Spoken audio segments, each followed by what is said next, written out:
Hello, I'm Victor Georges. And I'm Amanda Martinez. Get ready, West Broward. Because this is Bobcat Broadcast.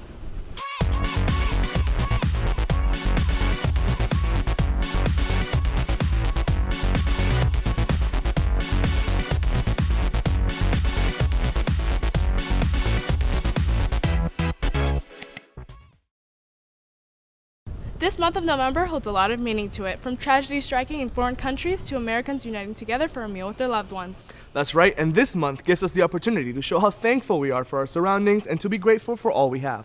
On today's show, we will speak about how the community of South Florida is helping out horses in need, How an organization is coming together to provide a thankful Thanksgiving for those who need it, how a neighborhood is spreading cheer through some creative ways, and much more. Given that there are several farms in Davie, Florida, sometimes it's easy to overlook the great things that take place within. Peaceful Ridge is a rescue center for horses who need to be taken in and given a new lifestyle. Jessica Cuenca has more information on this inspiring topic. Starting in 2004, founder Victor Coutinho was captivated by horses in need of a better future. Although it's not easy, with time, dedication, and the will to make a difference, Peaceful Ridge has changed the lives of over 80 horses. However, this process started with a single horse. A long time ago, of course, when we first got Baby Girl was just like a skinny toothpick. Matter of fact, she was on this side of the property before I leased this property. You know, she was so thin, you can actually see her, she was like a skeleton. You know, you can see every bone in her body. Her stomach was all sunk in. After his first rescue, Mr. Coutinho realized that this was what he wanted to do. When you look into a horse's eye, they just capture your soul.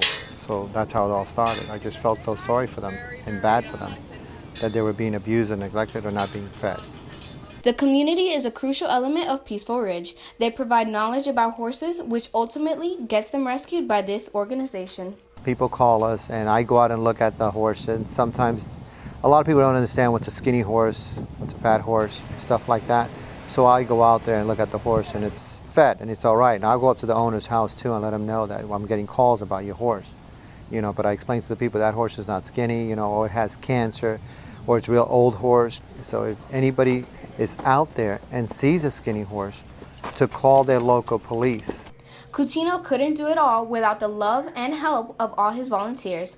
People of all ages and backgrounds come out to support these rescued horses.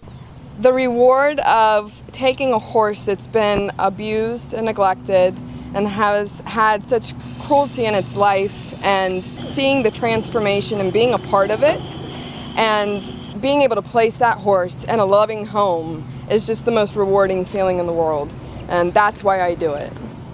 We are the voice of horses. We are the voice of animals. They can't speak up for themselves, and that's why we're here. With a mission to find a home for every horse, Peaceful Ridge strives to bring the community together to show compassion towards these beautiful creatures. This has been Jessica Cuenca reporting for Bobcat Broadcast. Aside from people having big hearts for horses, it's easy to see that the spirit of giving is in the air. For example, St. Edward's Catholic Church recently held a food drive to provide canned goods for those who may not be able to afford them on Thanksgiving. Not only does this give people the opportunity to help others, but it's a chance for those at St. Edward's to impact the receivers' lives through their generosity and spirituality. Grace Marco has the story. Thanksgiving is known as a day to enjoy family time, eat lots of food, and give thanks for everything you have. But for many, celebrating Thanksgiving can be difficult. That's why here at St. Edward's Catholic Church, they're hosting a food drive to give back to the needy. Anna Reggio has been working tirelessly for 30 years at the church and for this event. Giving back just means that I'm giving back from the Lord who gave me all that I have. I have more than I need, really do. I was very blessed. Franklin Academy played a major role in food collecting with their donation of over 2,000 cans. I had a lot of prayers that we would get generous people, and we have. Schools have donated plenty of food, and stores, and our own parishioners, they're very, very generous, so we have a lot. Damaris Vasquez also dedicates her time and emphasizes the importance of giving back to the community. I think without giving, Thanksgiving has no purpose. It's the entire purpose of Thanksgiving. I think, I don't know what a Thanksgiving would be or would mean to me without that. It's the best feeling in the world. I was a volunteer at the gift store here at our church. I'm a member of St. Edward's. I have been for approximately 9 years. When I saw our pantry and the fact that it was a little it could use some help. I thought of some ways of asking the local community to help us out, and I just became more and more involved as the years progressed. Considering all the efforts St. Edward's Catholic Church is making towards spreading compassion in their community, the families that obtain these goods are certain to have a dinner to be thankful for. This has been Grace Marco for Bobcat Broadcast. Giving back to the community can take many forms, such as donating food like St. Edward's Catholic Church has. On the other hand, the Pembroke Isles community chose to give back by holding a carnival right in their very own clubhouse, sending a big thank you to all its residents. Daisy De Leon has the details on the fun event. While trying to create a fun environment for its residents, the Pembroke Isles Board hosted a carnival for the community. It united the neighborhood and gave people a break from their stressful lives. The carnival not only raised money for local businesses, but it created a loving environment for Pembroke Isles residents and their families. Thank goodness we have a lot of great vendors and contractors that do work for us, and they were able to sponsor the events and the rides, and they all came through and sponsored something and made it happen. The residents of Pembroke Isles sure love the events that take place in their community. It gives them a sense of joy. It makes me feel better because I know that they're always going to be making more fun activities for us to do, and it just kind of brings us together more as we're doing these activities. My favorite part of the carnival is me getting to see all my friends from school because I never get to get together with them.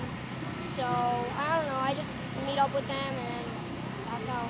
The Pembroke Isles staff has kept the carnival atmosphere alive with authentic games, activities, and a petting zoo filled with adorable animals. This has been Daisy De Leon for Bobcat Broadcast.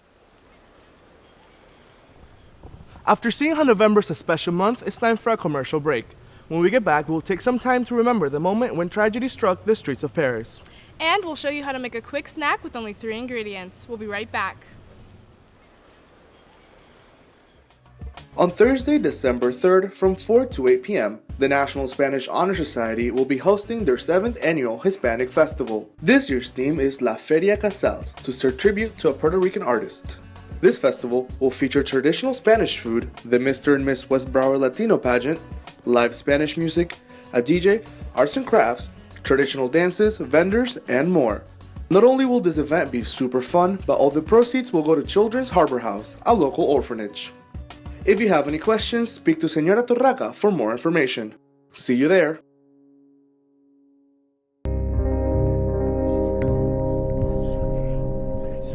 Go kill yourself.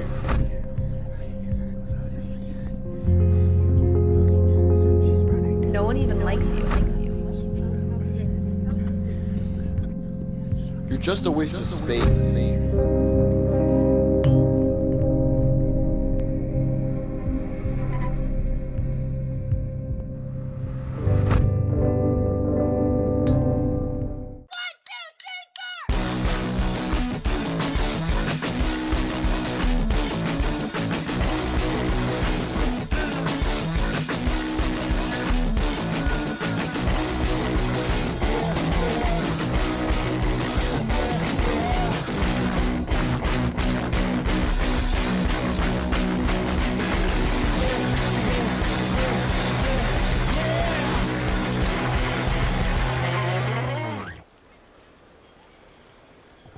Welcome back.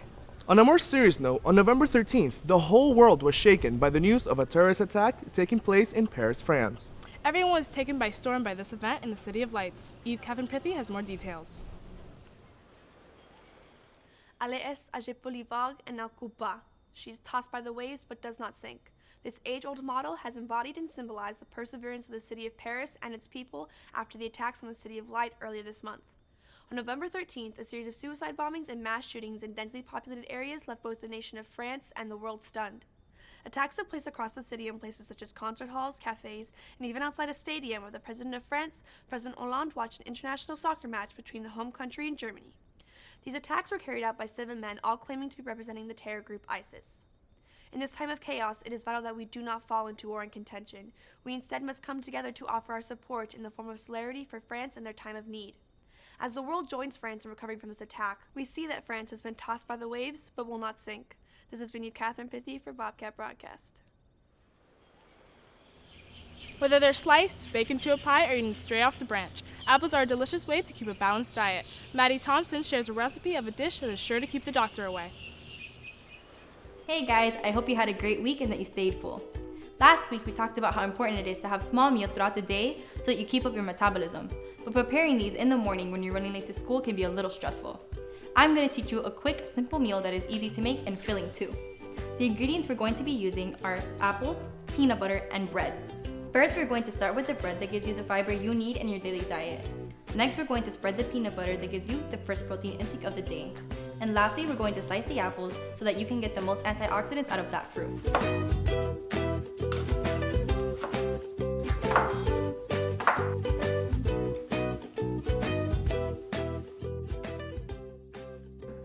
And for those of you who like to be a little adventurous, you can add a bit of cinnamon for a small kick.